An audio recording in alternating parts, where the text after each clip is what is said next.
বন্ধুরা, আমি ফুলকপি আলু দিয়ে মাছের ঝোল বানাবো। প্রথমে নুন হলুদ মেখে রেখেছি মাছটাকে, এবার ভাজতে দেবো।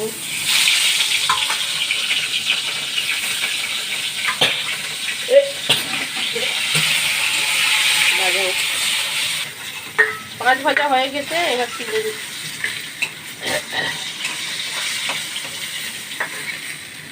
এবার কড়াইয়ে একটু বড় ফুলকপিটা একটু ভাপিয়ে নিয়েছি। এবার একটু লঙ্কা, একটু নুন, একটু হলুদ দিয়ে মেখে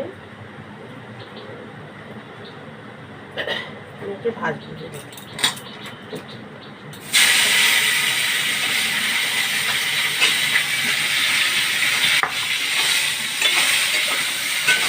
আলুটাও দিয়ে দিলাম ভাজার জন্য।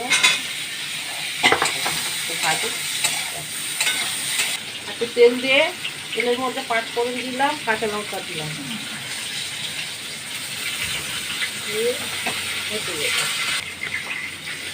1 চামচ হলুদ, 1 চামচ ধনে গুঁড়ো, 1 চামচ জিরে গুঁড়ো, 1 চামচ কাঁচা লঙ্কা নুন, একটু লঙ্কার গুঁড়ো, একটু আদা বাটা,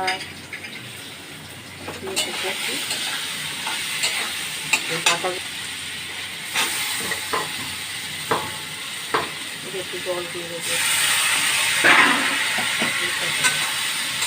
এবার একটু গরম জল দেবো, দিয়ে